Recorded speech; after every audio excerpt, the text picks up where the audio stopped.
김윤경의 생생경제. 안녕하세요. 김윤경입니다. 다음 카카오가 택시 서비스에 나선 건 다들 알고 계시죠? 콜비도 없고요. 편리하고 안전하다고 해서 이용객들이 빠르게 늘었습니다.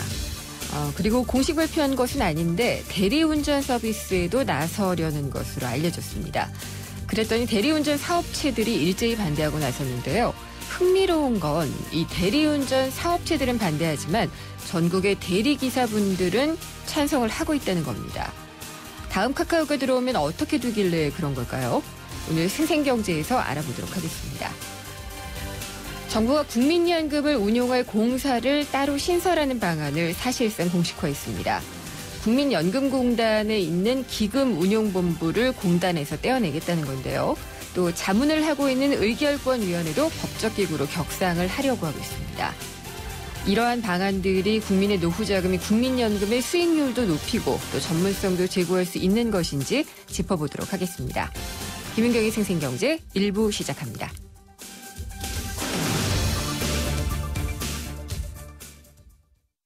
방을 구하는 당신, 무작정 발품 팔다 얻은 무릎 통증, 허위 매물에 낚인 마음의 상처, 아이고, 직방으로 해결하십시오.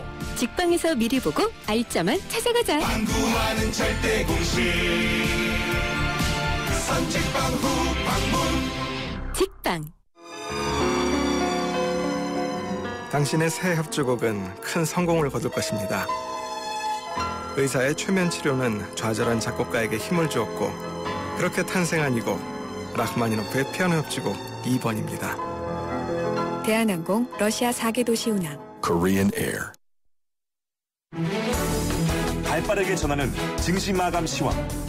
따끈따끈한 오늘의 증시 소식과 함께 심층 분석 시작합니다. 오늘의 증시 분석. 김윤경의 생생경제 베러 앤 디퍼런트 르노 삼성자동차 제공으로 1부 시작하겠습니다. 오늘 증시 알아볼게요. 유한타증권 선능력지점의 박진희 부장입니다. 안녕하십니까? 네, 안녕하세요. 예, 오늘 시장은 어떻게 끝났나요? 네, 오늘 시장 전반적으로 지수는 거래소 쪽 양호하게 끝난 것 같습니다. 거래소 마감은 2083.62, 플러스 10.31포인트의 마감을 했고요. 코스닥은 781.99, 마이너스 0.65포인트의 마감을 했습니다. 전체적으로 외국인이 거래소에 매도를 집중하고 특히 코스닥이 강력한 매도를 하면서 장중에 바이오테크와든지 그동안 많이 올랐던 건자재 섹터들이 좀 급락하는 모습들이 나타났는데요. 반면에 기관이 장 후반에 매수를 전환한 모습을 보였고요. 거래소 쪽에서도 기관이 좀 매수를 좀 유지를 했습니다. 전반적으로 연기금과 투신권의 좀 매수세가 좀 돋보였던 하루였었습니다. 네, 지수로는 그러면은 코스닥은 내렸나요? 네, 맞습니다. 오늘 마이너스 오르고? 0.65포인트입니다. 예, 코스피는 소폭 오르고요. 네, 맞습니다. 플러스 10.31포인트입니다. 예, 큰 변동은 없었던 장세인 거죠? 오늘 시장의 흐름은 가격이 비싸냐야 싸냐의 논리였던 것 같습니다. 네. 일단 지금 본다라면은 환율이 최근에 상당히 많이 급등을 했는데요. 네. 환율이 상당히 많이 급등을 했는데 그 환율에도 전혀 수출주들이 반응하지 않았었습니다. 저희 지난주에도 한번 얘기를 했었잖아요. 그렇죠. 예. 환율이 상당히 급등하면 예전에는 수출주들이 많이 오르고 내수주들이 급락했었는데 최근에는 그런 공식이 많이 무너졌었는데요. 그럼에도 불구하고 환율이 워낙 많이 오르다 보니까 오늘 현대차와 현대차 그룹주들이 좀 급등하는 모습이 나타났고요. 오랜만이네요. 자동차 주 네, 오른 건. 맞습니다. 예. 그동안 좀 바닥을 모르고 빠졌던 조선주들이 오늘 좀 강한 좀 반등세가 나타났고 철강주도 마찬가지 흐름을 보였고요. 특히 실적 기대감이 있었던 LG화학이 오늘 급등을 하면서 좀 분위기를 좀 이끌었습니다. 그래서 전체적으로 자동차 섹터하고 건설 섹터, 철강 섹터, 화학 섹터, 조선 섹터 등이 오르다 보니까 지수는 좀 강한 모습을 보였습니다만은 반면에 좀 삼성전자와 제일모직을 비롯한 삼성그룹주들은 좀 약한 흐름을 좀 이어갔고요. 코스닥도 오늘 놓고 본다라면은 그동안 정말 어디까지 갈까 궁금해했었던 뭐 건자재 섹터라든지 그다음에 뭐 바이오 제약 섹터 뭐 이런 쪽에서는 좀 매물이 좀 출회되는 모습들이 나왔는데요. 뭐 단기에 워낙 한 3, 4일 정도 강하게 올랐으니까 당연히 좀 매물이 출회될 수 있는 시점이었고 거래소의 반등과 좀 맞물리면서 역외관계의 흐름을 좀 오늘도 좀 보여준 것 같습니다. 한동안 막 올랐던 화장품주는 요즘에 좀 조용하네요. 네, 화장품 섹터들은 조금 숨고르게 하는 모습들이 이어지고 있습니다. 역시 메르스 여파로 2분기 실적에 대한 우려감이 상당히 좀 크다라는 점이 좀 부담일 수 있을 것 같은데요. 그럼에도 불구하고 한국콜마라든지 뭐 암모레프로시펙, LG생활건강 같은 경우도 이제 바닥을 좀 잡아나가는 모습들이 좀 나타나고 있는 것 같고요. 전반적으로 2분기 실적에 대한 우려감이 있는 종목들은 조금 최근에 힘이 없는 반면에 최근에 좀 실적이 그나마 좀 괜찮다라고 생각되는 화학주 섹터들 같은 경우는 매수라든지 좀 수급이 좀 양호하지 않나. 특히 오늘 아까 말씀드린 대로 LG화학은 아니라고 말했는데도 네. 뭐 7조 원대 아우디에서 수주를 봐야 될 것이다라는 얘기가 네. 나오면서 네, 좀 급등하는 모습이 나타나서 지금 워낙 싸다라는 인식이 전체적으로 거래소 쪽에 있다 보니까 네. 뭐 이제 대우조선이나 삼성중공업의 안 좋은 실적도 이제는 좀 다들 그런가 보다 하는 생각인지 너무 급락했던 가격에 좀 강하게 좀 반이 나온 것 같습니다. 이번 주 흐름은 어떻게 예상하세요? 개인적으로는 일단 뭐 글로벌 리스크가 어느 정도 좀 완화되는 흐름들이 좀 나오고 있기 때문에 종목들 개별적으로 그 종목 각계의 실적이라든지 수급 이런 거에 따른 흐름이 나오지 않을까. 지금은 뭐 거래소 종목을 그냥 마냥 지수주라고 보기도 그렇고 코스닥 네. 종목을 마냥 개별주라고 보기도 좀 어려운 것이 전체적으로 수급이 왔다 갔다 하는 상황이거든요. 그렇죠. 그러다 보니까 수급이 완벽하게 갖춰진 상태에서 실적에 대한 기대감을 키울 수 있는 종목들은 오늘 시장 변동성에서도 상당히 좀 꿋꿋했던 모습들이 많이 나타났고요. 게임주들이라고 해서 뭐 다 빠지는 건 아니고 게임주에서도 뭐 차기 기대작이 뭐 기대된다라는 뭐 의미로 많이 올라온 위메이드 같은 경우는 예. 바닥에서 50% 이상 단계 좀 올라올 정도로 강했었고요. 그다음에 뭐 IT 종목들은 워낙 좀 안 좋았었습니다만은 환율이 올라오다 보니까 바닥에서 뭐 워낙 급락했던 LG전자라든지 뭐 LG이노텍 이런 부분들은 조금 반등이 나온 게 아닌가. 그래서 실질적으로는 가격 메리트와 또 실적에 대한 기대감이 좀 공존을 하면서 네. 빠르게 좀 시장에 순환매가 돌고 있다라는 점을 알겠습니다. 최대한 좀 활용하시는 전략이 좋을 것 같은데요. 대부분은 좀 어려우시겠지만 네. 그래도 실적이 되는 종목에 좀 집중하시는 전략이 가장 중요할 것 같습니다. 위로까지 주시는군요. 네, 감사합니다. 네, 감사합니다. 유한태증권 산능력 지점의 박진희 부장이었습니다. 오늘 하루 당신이 꼭 알아야 할 경제 뉴스는 중요한 경제 뉴스를 콕콕 집어드립니다. 네, 오늘의 경제 뉴스 정리해 보겠습니다. VIP 머니투데이의 배성민 기자 연결하겠습니다. 안녕하십니까? 네, 안녕하십니까. 아, 이거 아직도 안 된 거군요. 우리은행 매각이요. 예. 예. 이게 계속 매각을 시도했다가 실패하고 그랬는데 이번에는 과점주주 매각이라는 새로운 방법을 추가했다고 하는데 이게 어떤 건가요? 일단 과점주주 매각부터 설명을 드리면요. 네. 기존에 정부가 추구했던 우리은행 매각 방식은 30% 정도 이상의 지분을 가져가서 한 주주가 이 주인으로서 네. 역할을 하는 걸 기대했는데 이게 다 실패했습니다. 그래서 이제 이번에 새롭게 된 것은 우리은행 보유 지분 중 30 내지 40%를 과점주주에게 쪼개서 매각하는 방안인데요. 간단하게 말씀드리면 과점주주 매각인데 이게 뭐 주인이 한 사람이 아니고 여러 사람이 연합으로 뭐 주인 행세를 네. 한다 이렇게 보시면 될 것 같습니다. 그래서 이제 공자위에서 결정을 한 내용인데 박상용 공적자금관리위원장의 설명을 좀 들어보면요. 그동안 이제 수요 점검을 했는데 경영권 지분 매각이 쉽지 않다 이렇게 확인됐고 과점주주 방금 말씀드렸던 거는 과점주주가 되고자 하는 수요는 좀 있었다. 네. 그래서 이 사람들을 겨냥해서 이번에 새롭게 그 방식을 추가해가지고 이 매각을 하려고 한다. 이게 골자입니다. 그래서 이제 정부가 이제 4차례에 걸쳐가지고 이제 30% 이상 지분을 통으로 파는 이제 매각을 추진했었는데 이게 자꾸 실패하니까 새로운 방식을 추가해서라도 팔려는 의지는 강하다 이렇게 보시면 될 것 같습니다. 네, 작년이었나요? 교보생명 예, 거의 뭐 예. 매수할 것처럼 됐다가 다시 예. 또 무산이 됐고 그랬는데 이번에 이렇게 조금 더 나눠서 팔게 되면은 매각 가능성이 좀 높아졌다라고 볼 수는 있는 건가요? 예, 일단은 뭐 그런 것까지 감안해서 새로운 방식을 내놓은 거기 때문에 매각 가능성은 조금 더 높아졌다 이렇게 보시면 될 것 같습니다. 하지만 팔릴지는 끝까지 뚜껑을 열어봐야 한다 봐야죠. 이렇게 봐야 될 네. 것 같고요. 일단은 이제 그 교보생명 사례에서 보듯이 이제 그 은행업 자체의 업황이 상당히 불안합니다. 예. 그 여러 가지 금리도 떨어졌고 은행 자체의 이익에 대해서도 어떻게 할지에 대해서 불확실하게 보는 분들이 많기 때문에 이런 것들을 감안해야 될 것 같은데요. 일단은 이제 정부는 이제 그 30%의 경영권 매각과 과점주주 매각을 동시에 추구하는 겁니다. 한쪽만 한다는 것은 아니고요.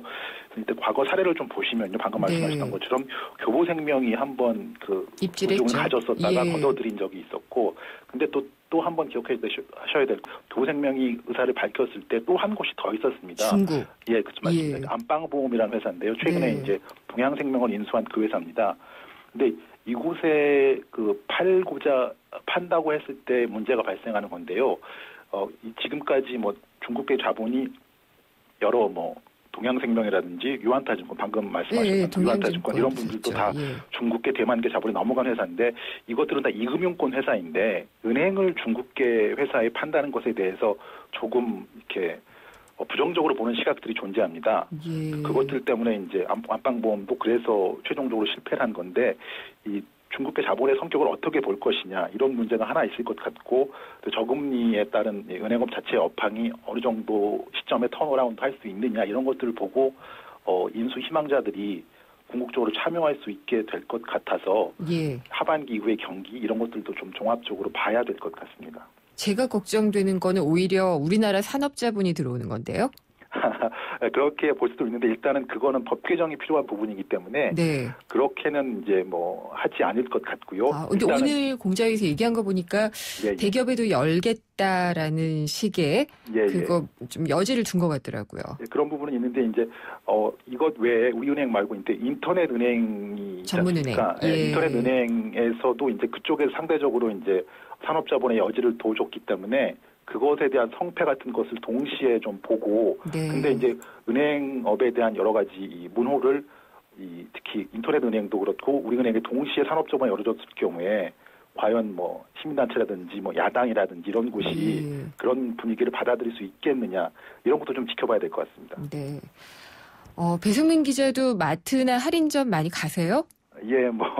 주말이면 가야지 되는데 경품 추첨 같은 게 굉장히 많잖아요. 그러면은 아주머니들 이렇게 열심히 써가지고 이렇게 집어넣거든요. 예, 저도 열심히 넣었던 적이 있어요. 그래요? 저는 그런 게 안 되기 때문에 아예 넣지라는데 정작 그 당첨이 된 사람들을 주위에서 본 적이 없어요. 네, 맞습니다. 이게 또 뒷얘기가 있네요. 예, 그래서 이제 그런 것들이 왜 그럴까 이런 것에 대한 그 의문의 해답이라고 할 수 있는 그런 건데요. 2012년 10월부터 1년 넘게 전국 이마트 매장에서 진행된 보험사 경품 행사가 있었습니다. 근데 그때 뭐 경품 내용 중에 뭐 자동차도 준다 뭐 이런 것도 있었는데 실제로 받은 사람들은 누구냐 따져보면은 잘 모르겠던 경우가 있었습니다. 그래서 이런 것들에 대해서 이제 경찰에서 이제 뭐 수사를 하고 수사기관에서 수사를 했었는데 경품 대행업체 대표가 당첨자 바꿔치기를 통해서 경품을 빼돌린 것으로 드러났습니다. 당첨자를 조작해가지고 자기 가족이라든지 지인에게 경품을 제공한 것이 모두 40여 차례 4억 4천만 원에 달한다고 하는데요. 특히 이제 문제가 되는 것은 경품 행사를 관리한 이마트 직원도 범행을 눈 감아주는 대가로 뭐 차량 몇 대를 받았다. 이런 것이 이제 수사 결과 드러났습니다. 짜구했군요. 네, 그렇습니다. 특히 이제 경품 행사 과정에서 주소도 쓰고 뭐 전화번호도 쓰고 그러지 않습니까? 이런 고객 정보가 불법적으로 수집돼서 유통되는 그런 것들도 문제인데 이런 것은 뭐 비단 이마트뿐만이 아니고 롯데마트 매장에서도 비슷한 일이 있었다고 합니다. 2012년 1월 상황인데 여기서도 이제 경품 자동차 빼돌리기가 이루어졌고요.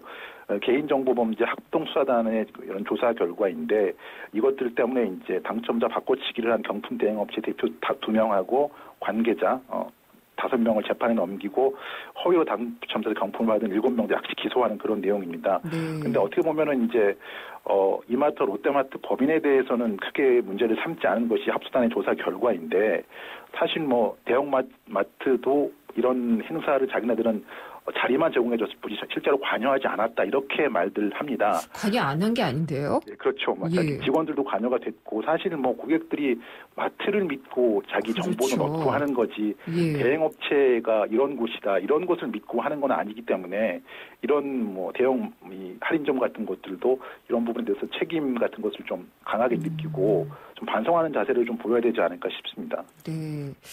여름이라서 전기 얘기 좀 먼저 해볼까 해요. 예. 이 계절적으로 보면은 이제 에어컨 빵빵하게 켜고 싶고 선풍기 막 돌리고 싶은 시기이기 때문에 전력 부족 얘기가 나와야 되는데 안 나오더라고요. 예, 맞습니다. 어떻게 된 거죠? 예, 뭐 일단 한 3, 4년 전으로 시계를 한번 돌려보면요. 악몽이었는데. 2011년에 2011년 9월 15일에 이제 블랙아웃이라고 대정전 사건이 있었지 않습니까? 그때 뭐 사무실에 계셨던 분들은 뭐 여러 가지 전기도 끊어지고 이랬던 기억들이 있는데 이것들을 한번 상상해서 생각해 보시면 더 쉬울 텐데 이 뒤로 이제 정부가 강하게 전력 이 소비와 생산에 대해서 예비율 같은 거를 책정하고 이런 것을 강하게 맞추겠다는 그런 것들이 있었습니다. 그래서 지난 2일부터 다음 달 28일까지가 하계 전력 수급 대책 기간인데요. 에어컨 사용이 많아지거나 이런 것들을 대비하기 위한 그런 겁니다. 근데 따져보면 1일부터 19일을 따졌을 때 평균 전력 사용량이 하루에 이제 6,583만 킬로와트인데 지난해에 비해서 이제 3% 정도 감소를 했습니다. 하지만 전력 공급 능력은 지난해와 비교해서 5% 늘어나가지고 예비율이 20% 내지 30%를 넘나들고 있는 겁니다. 그래서 이제 전력이 부족하다 이런 얘기가 저는 나오지 않는 건데 일단 장마철이 지나지도 않았고 해서 전력 사용 피크가 되진 않았다 이런 것이 이제 정부의 설명이긴 합니다. 근데 정부는 이제 예비율을 5% 정도로 유지하려는 게 목표라고 하는데 방금 말씀드렸던 것처럼 예비율이 20 내지 30%가 되면 현격한 차이가 나는 거죠. 근데 전기 공급 능력이 증가했다는 것은 뭐 발전소가 더 잘 돌아가고 많이 돌아가고 그런 건가요? 일단 그런 것도 있고 민간에서 발전할 수 있는 그런 분량에 대해서 허가를 많이 내줬고 최근에 기억하실지 모르겠습니다만 정부가 이제 전력 수급 계획 같은 걸 내놓으면서 원전 같은 것도 새롭게 짓겠다고 이렇게 발표를 한 적이 있습니다. 이게 이제 앞으로 전력을 더 쓸 것 같은데 생산 능력은 그거에서 미치지 못하니까 원전을 통해서라도 그렇게 하겠다고 했는데 과연 최근의 추세를 보면 경기도 또 좋지 않기 때문에 산업용 전력 사용량이 많이 줄어들었기 때문에 이런 것들을 감안하면은 과연 정부의 예측이 맞는 것인가 이런 것을 한번 좀 따져봐야 될 것 같습니다. 진짜 무더위 올 때 한번 봐야 될 것 같아요. 한 달 정도 남았겠죠. 스마트폰 시장은 이제 뭐 성숙기에 지나서 거의 포화 상태인 것 같은데요. 그래서 우리나라 휴대폰 업체들이 이제 세계적인 업체인데도 실적이 안 좋아지고 있는 게 이것 때문이죠.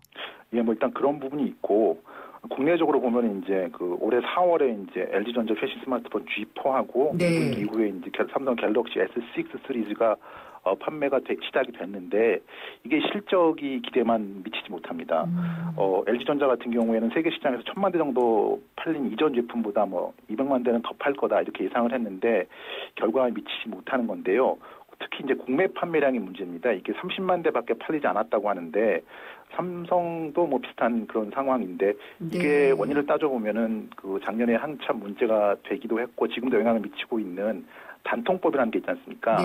그래서 이제 오래 사용할 수 있는 사람들에게 혜택을 더 많이 주고 뭐 이렇게 자주 바꾸는 사람들에게는 혜택을 덜 준다 이런 게 골자를 쓰던 것을 기억하는데 이런 것들이 이제 소비자가 빠른 이 교체 주기 같은 것들 이런 것들이 영향을 줘가지고 뭐 좋은 현상이기도 한데 또 해당 업체들은 또 국내 산업에서 차지하고 있는 비중이 큰데 이런 것들 때문에 아주 악영향을 받고 있다 이런 겁니다. 알겠습니다. 오늘 시간 여기까지 들어야 될 것 같네요. 네, 잘 들었습니다. 감사합니다. 네, 감사합니다. VIP 머니투데이의 배성민 기자였습니다.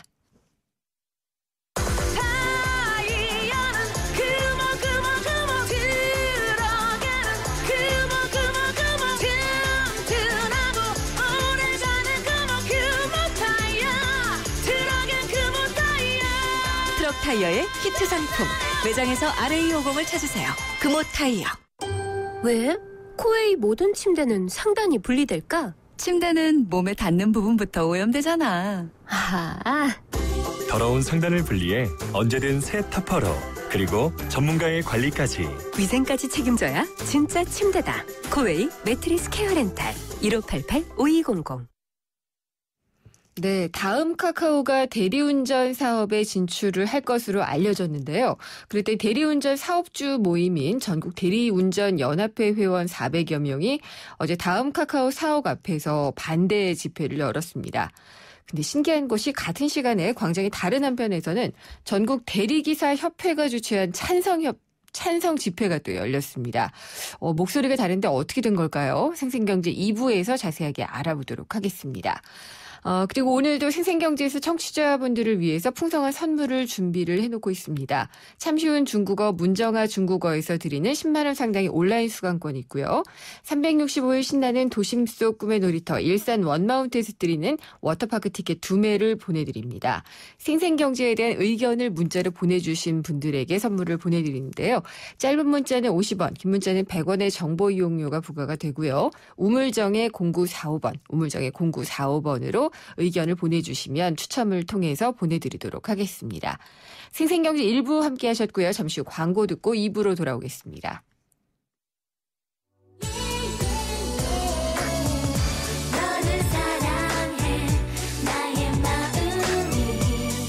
안녕하세요. 라이라이리 엄마 SS의 슈입니다. 팬들과 함께하는 음악의 무대에 못지않게 일상이 가득한 인생의 무대에서도 열정과 진심이 가장 중요한 것 같아요. 24시간 열정과 진심으로 채운 음악, 뉴스, 시사 프로그램까지 94.5MHz YTN 라디오는 가장 감동적인 삶의 무대입니다.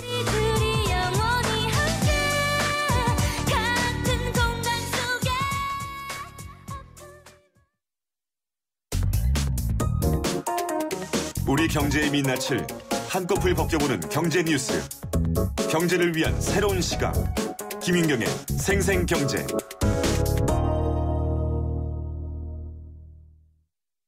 자연이 선물한 갈색 솔잎에 옛 어머니의 지혜가 더해지면 들리세요? 잠든 생기를 깨우는 갈색 솔잎의 놀라운 능력. 매일 생기로워져요. 첫 피부처럼. 한율 율려원액. 여러분, KT 금호 렌터카가 롯데 렌터카로 바뀌었습니다. 그러니까 개명했네요. 별명은 그대로입니다. 오, 별명이 뭔데요? 대한민국 넘버원 렌터카. 오, 그렇군요. 대한민국 넘버원 렌터카, 이제 롯데 렌터카입니다. KT 금호 렌터카의 새 이름 롯데 렌터카. 여기도 핫딜 저기도 핫딜 어디가 싼 거야? 핫딜 가격 비교 쿠차 핫딜 가격 비교 쿠차 이앱 저앱 돌지 말고 핫딜 가격 비교 쿠차해요. 지금 쿠차 앱을 다운받으세요. 핫딜 가격 비교 쿠차. 새로워진 산타페를 보았다. 그 어느 때보다 강렬하다. 새로워진 산타페의 운전석에 앉았다. 그 어느 때보다 편안하다.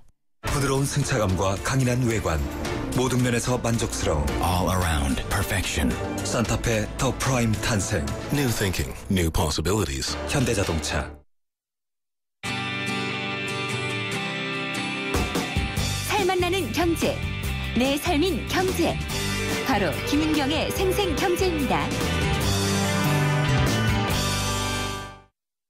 네, 오늘 인터뷰는요. 대리운전 기사들이 다음 카카오의 대리운전 사업 진출을 환영하는 이유 알아보겠습니다. 김윤경의 생생경제 2부 함께하고 계십니다.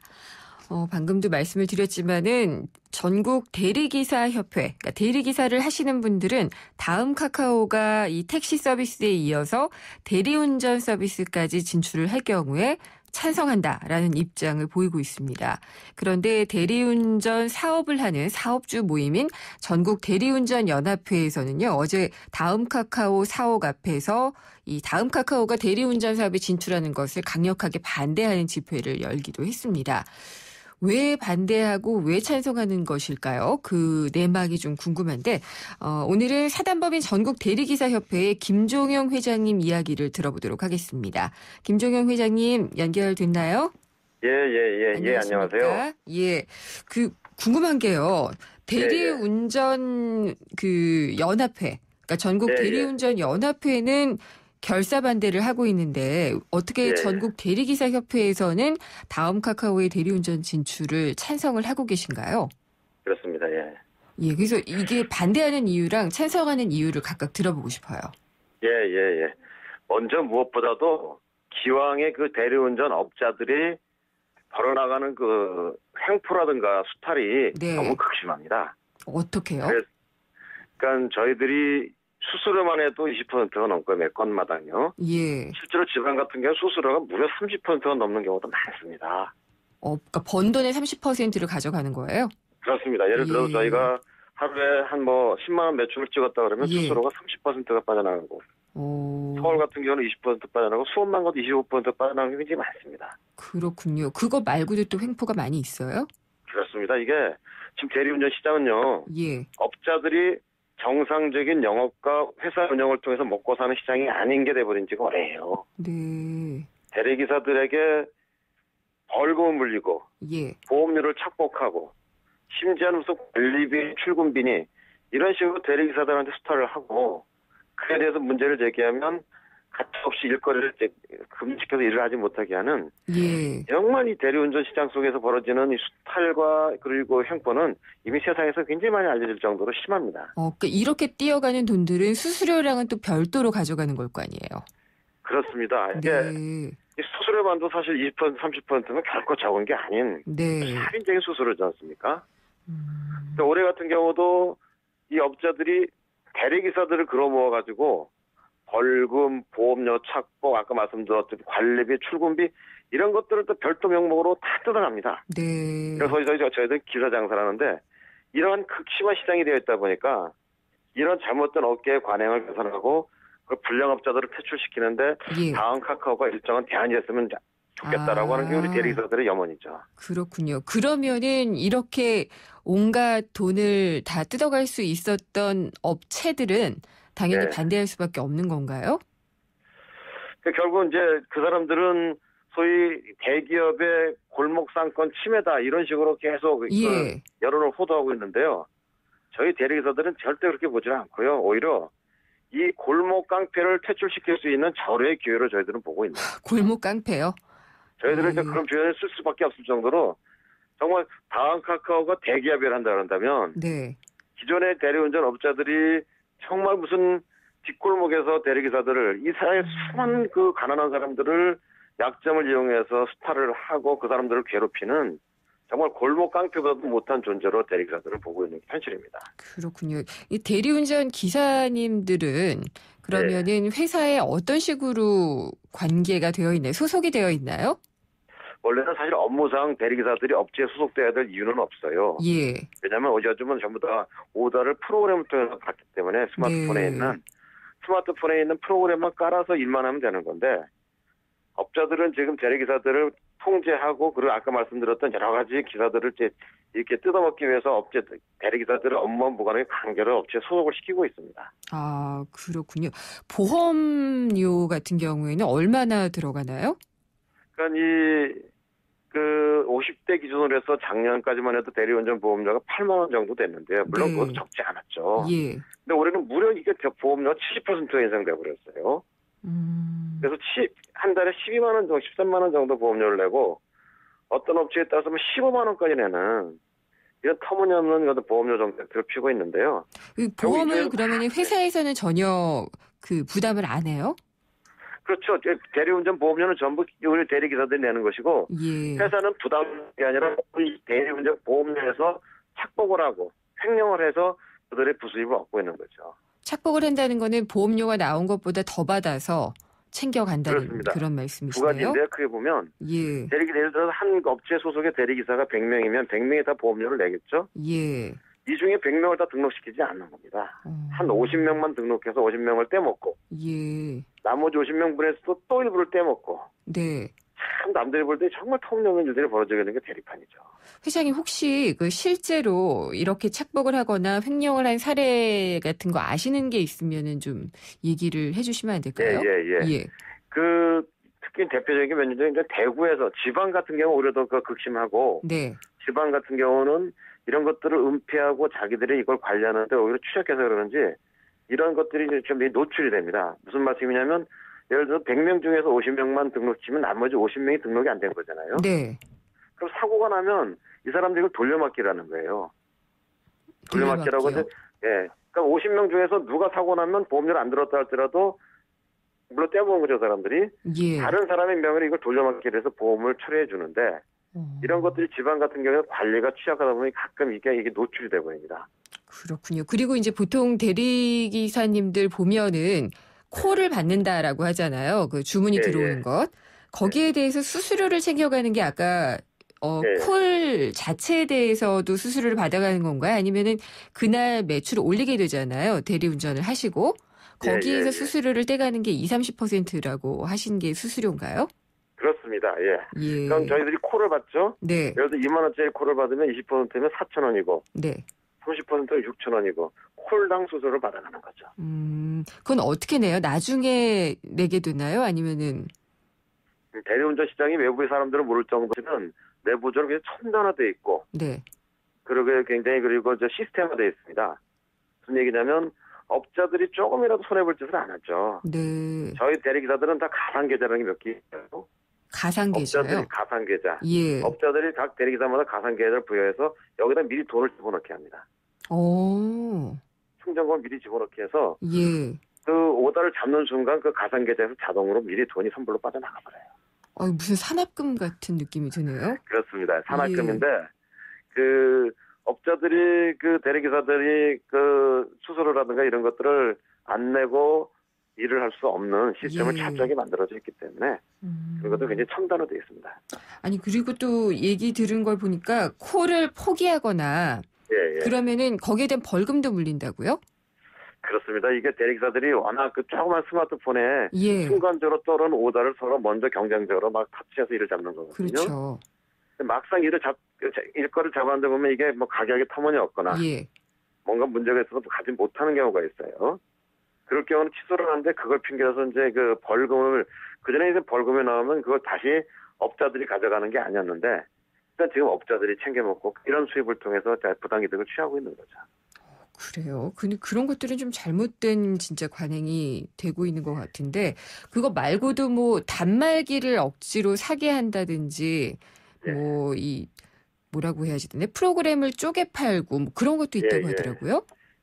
지금 말씀 나누는 이 순간에도 참 얘기를 하다 보면 제 자신이 상당히 한심하고 답답한데요.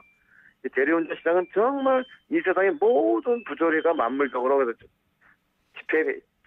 집결되어 있는 이런 장소 같은데. 네. 그러니까 그 프로그램사라고 하는 프로그램을 중개해주는, 그러니까 오더를 중개해주는 프로그램사가 있는데, 뻔한 오더를 가지고 프로그램을 2개, 3개로 쪼개서 팔아서 2배, 3배 수익을 올리는 거죠. 그렇군요. 참 이런 식으로 이 프로그램을 쪼개서 팔아서 수입을 올리고, 또 이 수입을 또 이제 프로그램사와 업체들이 또 나눠가는 이런 꼴이 되어 있는 거죠. 그러니까 업체들로서는 만약에 진짜로 이렇게 하고 있었다면은 그런 것들에 대한 수입을 포기해야지 될 상황이 올 수도 있으니까 아마 반대를 하는 것 같은데 다음 카카오는 아직 공식적으로는 대리운전 사업을 하겠다라고 선언하지는 않았어요. 그러니까 다음 카카오가 들어오면 이런 문제가 해결될 것이라고 보는 근거는 어떤 건가요? 사실은 뭐 다음 카카오도 대리기사들을 위해서 봉사하는 단체가 아니고 물론 이윤을 추구하는 데죠. 자기 수입을 얻는 회사인 건 사실이죠. 그런데 좀 전에 말씀드렸다시피 이런 겁니다. 수수료를 아무리 다음 카카오가 막 나가고 갑질을 한다 할지라도 수수료를 20%, 30% 이상 받지는 않을 거라고 하는 게 보통 사람들의 상식 아니겠습니까? 그러니까 이게 다음 카카오가 어느 정도 이제 이름도 있는 기업이고 규모도 있는 기업이기 때문에 그런 윤리를 지켜줄 것이라는 신뢰시군요. 물론 뭐 사실은 큰 기업일수록 대리기사들에 대한 관리라든가 자신들이 수입을 내는 건 좀 더 공고하고 좀 더 첨예화될 수도 있지만 그만큼 어떤 기업이 들어와도 지금 기존의 대리운전 업자들의 스타일과 행포보다는 더할 수는 없다라고 하는 사람들의 절절한 어떤 원망이 담겨 있는 겁니다. 근데 이제 카카오가 진출을 하는 것은 또 다른 면에서도 또 봐야지 되는 게 지금 택시 같은 경우에도 수수료 안 받고 서비스를 하니까 엄청 인기잖아요. 그렇습니다. 근데 이제 이 대리기사 사업에 있어서도 어떤 식으로든 이 업계에 조금 더 영향력을 발휘할 수 있는 방법을 동원할 수도 있거든요. 그런 것들에 대한 우려는 없으신지요? 저희들은 그 다음 카카오가 아니고 어느 것이 들어와도 수수료를 받지 않는다는 건 저희들은 넌센스라 생각해요. 택시는 나름대로 일정한 의미가 따로 있었지만 어떤 업체가 들어와도 수수료를 받지 않고 회사를 운영할 수는 없다고 저도 생각합니다. 다음 카카오가 20-30% 안 받으리라는 보장은 없잖아요. 세상에 어떤 그 업체들도 수수료를 20-30% 받아가면서 정상적으로 회사를 오래 운영할 수 있는 경우는 없다고 생각합니다. 네. 특히 이제 다음 카카오 같은 일단 사회적 규모가 있는 업체들은 사회적인 명분과 여론. 이런 것들이 굉장히 중요한 역할을 하는데. 반면에 기존의 업자들은 그런 모든 거를 무시하고 그야말로 자기가 하고 싶은 대로 대리기사들을 수탈을 한 거잖아요. 알겠습니다. 네, 그런 면에서 기대를 하고 있는 겁니다. 그러니까 업계의 어떤 병폐들이 대기업이라고 얘기하기 좀 그렇고 어느 정도 규모가 되는 기업이 들어옴으로써 밝혀지고 개선될 수 있기를 좀 기대하는 마음이시군요. 그렇습니다. 말씀 잘 들었습니다. 감사합니다. 예. 감사합니다. 사단법인 전국대리기사협회의 김종용 회장이었습니다. 이건 왜? 뉴스에선 볼 수 없었던 뉴스 속 스토리. 경제뉴스 뒤집기 한판. 경제뉴스 뒤집기 시간입니다. 경제뉴스를 좀 더 넓고 깊게 살펴보는 시간인데요. 이필상 서울대 경제학부 겸임 교수님 연결했습니다. 안녕하십니까 교수님? 네, 안녕하세요. 네, 조선업계가 많이 부실하다. 이 얘기는 몇 년 전부터 나온 것 같기는 해요. 네. 근데 여전하죠. 예, 조선업계가 붕괴 위기에 처했다 이렇게 말을 해도 과언이 아닐 것 같은데요. 우리나라 조선산업을 대표하는 3대 회사를 보면 그 실상을 알 수가 있는데요. 조선 3대 회사 하면은 현대중공업, 삼성중공업, 대우조선해양 이렇게 세 회사인데요. 우선 그 현대중공업은 작년에 해양 플랜트 사업 손실로 인해서 3조 2,500억 원의 적자를 냈습니다. 올해 들어서서 삼성중공업과 이제 대우조선해양이 그 뒤를 잇고 있는데요. 삼성중공업은 사업 지연에 따른 손실로 1조 원대 적자를 낼 것으로 알려졌고요. 또 대우조선해양은 해양 플랜트 사업이 부실로 드러나면서 2조 원 이상의 이제 손실을 기록할 것으로 지금 알려지고 있습니다. 3사의 적자를 전부 합치면은 6조 원이 넘는데요. 이 정도면은 경제를 흔드는 천문학적인 이제 손실이다 이렇게 볼 수밖에 없습니다. 사실 우리나라 조선 산업하면은 이제 세계 1위를 자랑했었거든요. 그리고 우리 경제의 성장을 주도하는 그 주력 산업이었거든요. 이런 이제 조선업계가 이렇게 줄줄이 무너지니까 우리 경제 정말 큰일이다 이런 생각이 드네요. 특히 대우조선해양 같은 경우에 며칠 전에 이 회계 문제가 좀 드러났잖아요. 이야기가 됐잖아요. 그런 것도 손실을 좀 감추기 위한 그런 조작이었을까요? 그렇게 보는 시각이 있습니다. 지금 대우조선해양의 이제 그 대주주가 산업은행인데요. 그 산업은행이 이제 국제은행 아닙니까? 그렇다면은 이게 제대로 이제 감시를 하고 관리를 하고 또 잘못된 것은 빨리 이제 드러내야 되는데 이거 뭐 책임 문제 때문에 감춘 것이 아니냐 이런 의혹이 제기되고 있는데 상당한 설득력이 있는 것 같습니다. 네, 거긴 진짜 산업은행의 어떤 책임도 좀 필요할 것 같은데요. 책임이 있죠. 조선업계가 근데 왜 이렇게 어려워졌나요? 2010년부터 세계 조선업이 불황을 이제 겪기 시작했는데요. 그건 이제 세계 경제가 침체했기 때문에 그렇습니다. 세계 경제 침체하니까 선박 그 발주량이 거의 절반 수준으로 떨어지다시피 했었거든요. 그러니까 조선 회사들이 부랴부랴 생존 차원에서 다른 사업 해보자 이렇게 나왔는데 그래서 결국 이제 원유를 생산하거나 시추하는 해양 플랜트 쪽으로 일제히 이제 사업을 전환했다는 겁니다. 특히 우리나라 이제 3개 회사는 이제 거의 같은 어떤 이제 업종 전환을 하면서 이제 덤핑을 하다시피 하면서 이제 유혈 수주 경쟁을 벌였다는 것이거든요.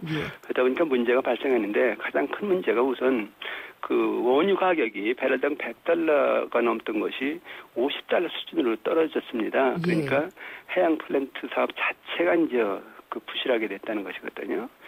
또 하나는 중요한 이제 이유가 우리나라 이제 그 조선사들이 그 해양 플랜트에 대해서 기본 설계를 제대로 못한다는 겁니다. 그리고 핵심 기자재 생산 능력도 부족하고요.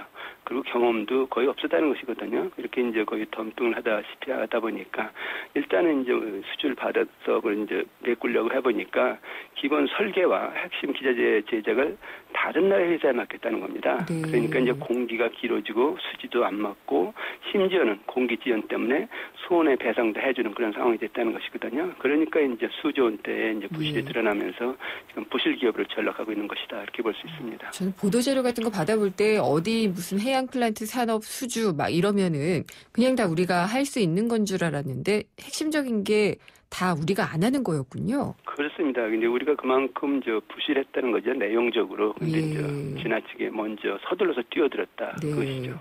그리고 이제 해양 플란트라는 게 이제 석유, 가스 뭐 이런 것들을 시추하는 그런 산업이잖아요. 장비. 그렇습니다. 산업 장비인데 유가가 내려가고 있고 그러면은 더더욱 쓰임새가 적어질 테고. 그렇죠. 특히 이제 미국에서 그 셰일가스 개발이 이제 시작이 되면서 이제 석유 가격이 떨어지고 또 이제 해양 플랜트 사업 자체가 이제 수익성이 없어진 거죠. 네. 그렇게 되는 게 다 좀 조선업계를 위기에 처하게 만든 이유가 될 텐데 혹시라도 뭐 그리스 때문에 받는 영향은 없을까요? 일단 그리스 때문에 이제 유럽 경제는 물론이지만은 전 세계 경제가 이제 침체 국면에 빠지기 때문에 특히 이제 이 조선 해운업이 타격을 받을 가능성이 크거든요. 네. 그렇게 치면은 우리나라 조선 회사들의 경영은 더 심화될 가능성이 크죠. 예. 이 조선업계가 이렇게 위기에 처하면서 우리 경제에 미칠 영향은 어떻게 봐야지 될까요? 우선 가장 큰 문제가 우리 경제가 성장 동력의 한 축을 잃어버리는 겁니다. 우리 경제를 이끄는 산업을 보면은 조선, 자동차, 석유화학, 철강, 전자 등인데요. 이 산업들이 조선 산업을 필두로 해서 연쇄 붕괴 위기에 처할 수 있다는 것이거든요. 특히 이제 문제가 그렇지 않아도 세계 경제가 침체해서 지금 수출이 안 되는데 그 중국 기업들이 거의 기술을 따라잡았기 때문에 우리 기업들이 지금 경쟁력을 점차 잃고 있거든요.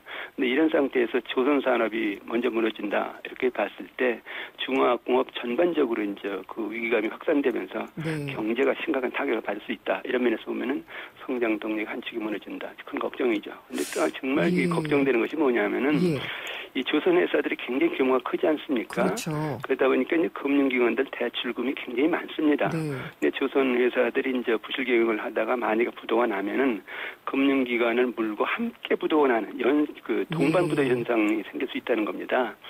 지금 그 세 회사의 부채 비율을 보면은 현대중공업이 221%, 삼성중공업이 207%, 대우조선해양이 326% 등등인데 이 부채 비율이 200%만 넘으면 부실 징후 기업이거든요. 근데 여기에 만약에 부실이 이제 1종이다, 2종이다, 3종이다 이렇게 이제 드러나면은 이 부채 비율이 500에서 600%로 급등을 합니다. 우리가 이제 IMF 외환위기 때 대기업들 부채 비율이 500%가 넘었거든요. 그러면서 연쇄적으로 무너져서 경제 위기가 왔는데 만약에 이 조선사들의 부채 비율이 500%가 넘어서 금융기관과 함께 이제 동반부도 현상이 나타난다. 그럼 우리 경제에서는 또 다른 위기를 이제 배제할 가능성이 이제 배제할 수 없다는 거죠. 이렇게 그 조선사들이 끼어 있어서 그런지 대기업 집단 10곳 중 4곳을 보니까 3년째 연결 부채 비율을 보면은 200%를 넘는 것으로 나타났더라고요. 그렇습니다. 우리나라 48개 주요 기업 집단을 조사해 보니까 48개 집단 중에서 21개 기업 집단이 3년 연속 부채 비율이 200%를 넘었다는 얘기인데 아까 말씀드린 대로 부채 비율 200%면 부실 징후 기업이거든요. 3년 연속 이것이 200%가 넘었다는 얘기는 이제 기업 집단들의 경영 상태가 아주 안 좋다 그런 얘기인데 사실상 이 얘기는 우리나라 기업들이 집단적으로 빚더미 위에 올라앉았다는 얘기인데요. 기업 전체가 문제라는 겁니다. 특히 이제 문제가 영업이익으로 이자도 못 갚는 기업들이 상당히 많은데요. 영업이익을 이자로 나눠주는 그 숫자를 이자 보상 배율이라고 그러는데 영업이익이 당연히 지급해야 되는 이자보다 많아야죠. 그래서 이 배율이 1보다 커야 되는데 이게 영업이익이 손실이 나다 보니까 이게 마이너스가 됐다는 얘기인데요. 현대중공업 같은 경우에 마이너스 11, 뭐 SO일 같은 데 마이너스 6, KT 같은 데서 마이너스 1.16 뭐 등등해서 마이너스를 기록하는 기업이 많다 이런 얘기인데 이 얘기는 이제 이익을 벌어도 이자도 못 갚는 기업이 많기 때문에 이제 결국 이제 부도의 길로 갈 가능성이 있다. 이렇게 보면은 상당히 부실 이제 정도가 심한 거죠. 그럼 부실 기업들을 어떻게 무너지게 놔둬야지 되나요? 그렇게 돼도 금융권도 또 문제 일으키게 되고 다 힘들잖아요. 뭐 일단은 기업들로서는 뭐 금융기관들 보고 대출을 해달라 우리가 살아날 수 있다면 이렇게 얘기를 할 겁니다. 근데 대출을 계속해 주면은 경영난이 해소되는 그런 상황이 아니고 계속 밑빠진 독에 물 붓기가 되면서 궁극적으로 그 기업과 금융기관들이 함께 무너지는 그런 어떤 현상이 생길 수 있다는 면에서 보면은 대출을 무조건 해줄 수 있는 상황은 결코 아니고요. 그렇다고 친다면은 구조조정을 하는 수밖에 없습니다. 그래서 부실 사업 빨리 정리하고요. 비업무용 자산 빨리 매각하고요. 수익성이 있는 사업 중심으로 사업 구조를 조정하라. 그리고 필요한 경우에는 인적 구조 조정도 할 수밖에 없다. 그런 얘기거든요. 굉장히 엄격한 구조 조정의 필요성을 이야기를 하셨네요. 네, 그렇습니다. 알겠습니다. 오늘 말씀 잘 들었습니다. 감사합니다. 네, 감사합니다. 이필상 서울대 경제학부 겸임 교수였습니다. 사장님, 우리도 화상회의 되면 좋겠어요. 전자결제도요. 회사 메일도요. 우리같이 작은 회사가 그걸 어떻게 다 해? 올레 비즈메카가 있잖아요. 중소기업에 필요한 IT 솔루션을 부담 없이 간편하게. 올레 비즈메카. 문의 080-2580-007. 올레. 카누 아이스 아메리카노, 카누 아이스 라떼, 카누 아이스 카푸치노. 얼음과 카누 싱글샷만 있으면 여름에도 카누를 다양하게. 카누라면 어떻게 즐겨도 맛있으니까. 세상에서 가장 쿨한 카페 카누. 된다 안심이 된다 KB가족이 된다. 당신의 안심과 당신의 희망을 위해 LIG 손해보험이 KB금융그룹의 가족이 됩니다. LIG 손해보험의 새 이름 KB손해보험. 사는 게 뭐라도 대단한 거라고 우리가 뭐라도 기쁨이 된다고. 와, 왜 이렇게 잘 넘어가? 우리가 모였으니까. 하이트. 김윤경의 생생경제 2부 포스코와 함께 하셨습니다. 국민연금이 조금 변화를 갖는 것 같아요. 수익률을 높이기 위해서 기금 운용을 분리하는 방안도 오늘 나왔다고 하는데요. 내시 뉴스 듣고 생생경제 3부에서 자세하게 알아보겠습니다.